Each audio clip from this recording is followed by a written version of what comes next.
안녕하세요. 전청입니다.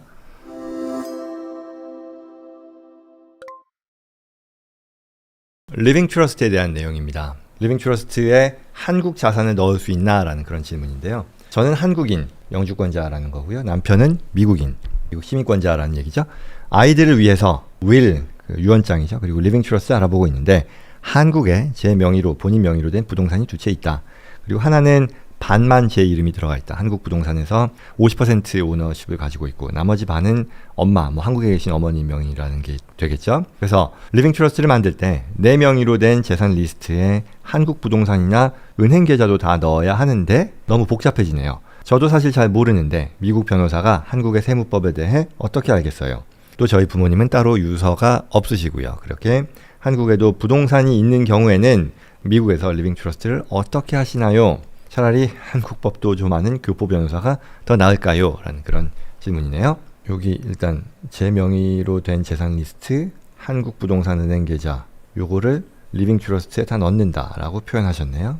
자, 질문은 이제 리빙 트러스트를 만들려고 관심을 갖는 그런 분이시고, 그리고 이분이 해당 자산들이 있는데, 리빙 트러스트에 넣고자 하는 자산들이 있는데 이 자산이 한국에도 있다라는 얘기죠. 이걸 어떻게 해결하면 좋겠느냐라는 질문인데요. 제가 이제 리빙 트러스트에 대한 그 영상을 몇 차례 찍었습니다만 가장 컴프리헨시브하게 처음에 찍었던 영상이기도 하고요. 그 내용 13강이니까 꽤 예전 영상일 텐데요.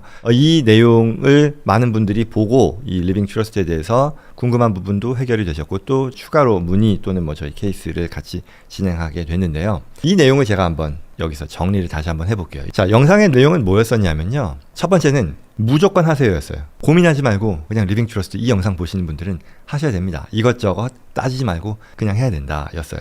왜? 프로베이트를 피하게 해주기 때문이다 라는 거였죠. 그럼 프로베이트라는 건 뭐냐면 내가 세상을 떠났을 때 나의 자산을 내가 원하는 다른 대부분의 가족 구성원이겠죠. 에게 넘기는 데 있어서 법원에 검증 절차가 열리게 되는데 이걸 프로베이트라고 한다는 거죠. 그래서 프로베이트는 이와 같이 남은 이들이겠죠. 남은 이들, 가족 구성원들, 자녀가 됐건 배우자가 됐건 매우 고통스러운 과정이다. 왜냐하면 기간 면에서도요. 1년, 2년 걸리는 건 일도 아닙니다. 그리고 비용 면에서도요. 비용 많이 듭니다. 여러 가지 관계인들, 변호사, 그리고 이거 집행인들 하는 것들 보면 비용, 시간 말씀드렸죠. 비용 말씀드렸죠. 그리고 이런저런 채권자들, 이들의 의사 진행 것 같은 것들을 다 반영하다 보면 이게 나의 시간, 노력, 금융, 비용, 이런 것들 면에서 굉장히 겪고 싶지 않은 그런 과정이다라는 얘기죠. 그래서 리빙 트러스트를 설립해서 자산을 그쪽으로 옮기게 되면 이와 같은 해당 자산들은요. 이 프로베이트를 피하게 해주니 이건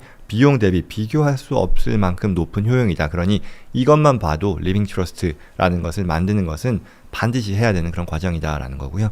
한 가지 추가로 더 얘기했었던 것이 매우 가벼운 결정이다. 트러스트라고 얘기했을 때 우리가 익숙하지 않은 그런 컨셉일 수 있겠지만 그러나 이것은 실질적으로 특히 우리가 얘기하는 것이 어려운 트러스트가 아닌 리빙 트러스트라고 했을 때 한 번 만들어 놓으면 대체로 평생 동안 쓸 수 있고요. 그리고 이거는 내가 원치 않는다 그러면 트러스트를 취소할 수도 있고요. 트러스트에 넣은 자산도요. 내가 추가로 넣을 수도 있고 어떤 거 뺄 수도 있고 마음대로 할 수 있다는 것이고요. 그리고 이 해당 자산을 활용하는 데 있어서도 내가 직접 가진 것과 트러스트를 통해서 가진 것이 똑같이 전혀 차이 없이 활용할 수 있다는 점에서 가벼운 결정이다. 따라서 이와 같은 1, 2, 3을 놓고 봤을 때 반드시 하셔야 된다. 이런저런 고민하시는 것 어떤 설명회에서 리빙 트러스트 들었더니 할까 말까 하다가 에이 모르겠다. 복잡하다 하고선 미뤄뒀던 것들 익숙한 그런 상황일 텐데 그런 고민할 것 없이 반드시 하는 게 좋겠다라는 그런 얘기였었어요. 그런데 여기까지는 좋아요. 그때 영상의 내용은 그렇고 아마도 많은 분들이 이제는 이 영상을 보시는 분들 익숙하실 수 있어요. 그렇지만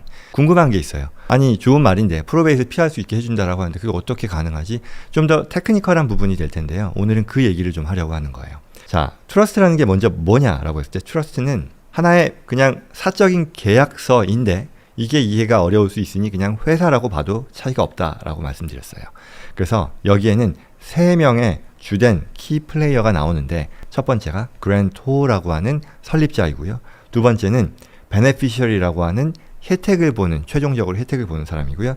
트러스티라고 하는 트러스트를 관리하는 관리인이 들어간다라고 했어요. 그래서 회사와 비교하면 우리가 주식회사를 세웠을 때 내가 주주로서 얼마를 들여서 회사를 설립하고 거기에 출자를 했단 말이죠. 10만 불을 들여서 출자를 했어요. 그러면 거기에 운영진을 선임할 거 아닙니까? 이사가 됐건 사장, 부사장, CFO, 프레지던트 뭐 선임을 하죠. 그럼 그들이 회사에 설립된 목적, 정관이겠죠.에 따라 잘 운영하고요. 그래서 종업원들 뭐 월급도 주고 본인들도 이제 월급 뭐 받고 하겠죠. 그 다음에 남는 돈은 주주가 가져가는 그런 그림이었어요. 트러스트도 비슷한데 차이점이라고 하면 그랜토가 주주이고요. 설립해서 자본금을 넣었는데 운영진이 아까 뭐 이사진, 뭐 사장, 부사장 얘기했는데 이게 트러스티가 되는 것이고요. 그 다음에 다 비즈니스를 하고 나서 남는 돈을 주주가 원래 가져가는데 반해 트러스트는 베네피셔리가 가져간다. 이것만 차이가 난다라고 말씀드린 거예요. 그런데 우리가 프로베이스 피한다는 건 어떤 개념일까요? 그렇죠? 어떻게 해서 프로베이스 피할 수 있냐라는 거예요. 첫 번째.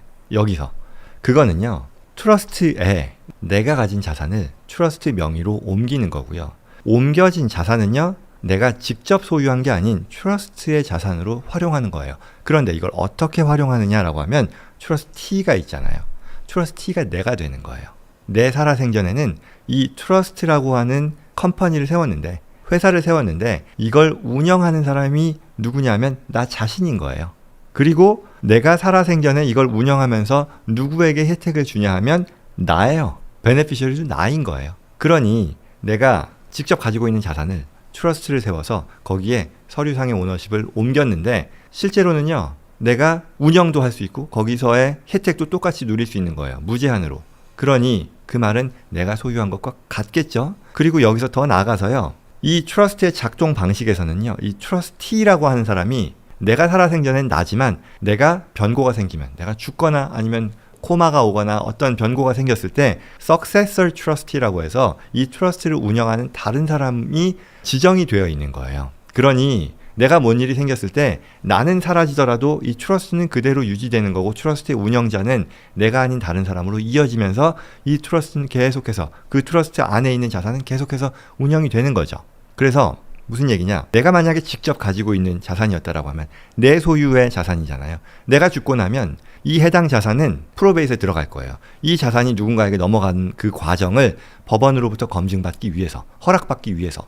그런데 트러스트로 옮겨진 자산은요. 더 이상 내 게 아니에요. 나는 트러스티로서 운영할 수 있는 권한을 가질 뿐이에요. 그러나 베네피셔리도 나는 살아생전엔 나니까 사실은 똑같아요. 그런데 내가 변고가 생기면 어떻게 될까요?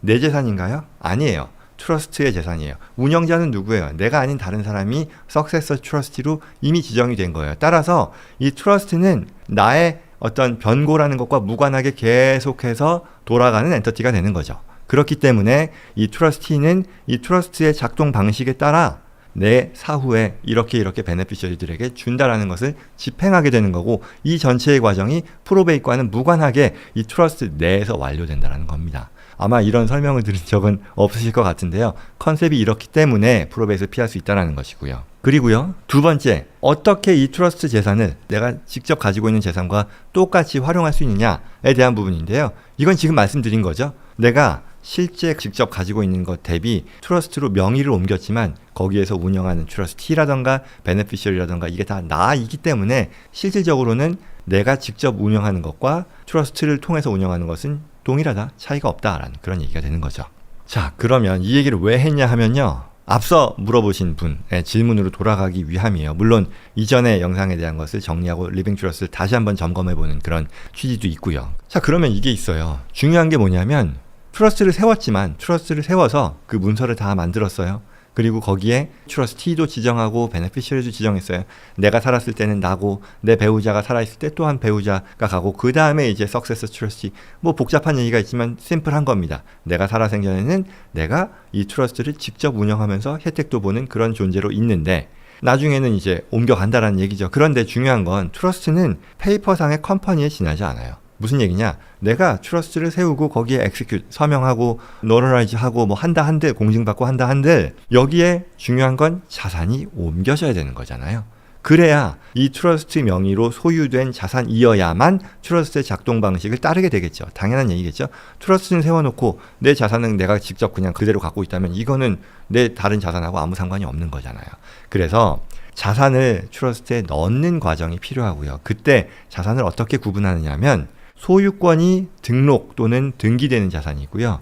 그렇지 않은 자산, 이걸 A라고 부르고 이걸 B그룹의 자산이라고 한다면 B그룹은요, 뭐가 있을까요? 뭐 제 옷, 뭐 펜, 컴퓨터, 뭐 이런 것들이 되겠죠. 내 거지만 어디에도 내 거다라는 것을 등록하지, 공적인 서류로 등록하지 않는 성격의 자산일 거예요. 그러면 A에 해당이 되는 건 뭘까요? 그 반대겠죠. 내 소유권이 어딘가에 등록되는 성격의 자산. 그렇다면 대표적인 건 뭐다? 부동산.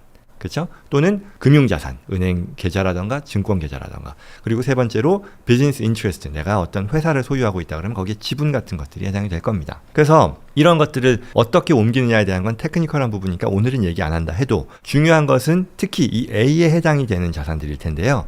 이 자산들을 기본적으로는 내 개인 명의로 있던 것을 트러스트 명의로 옮기는 과정을 진행해야만 트러스트의 작동 방식을 따르게 될 것이다.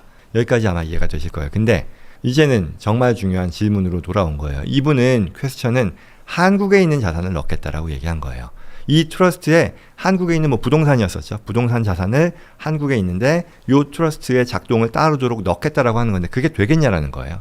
한국 자산 그게 되겠냐라는 거예요. 답은요, 안 돼요.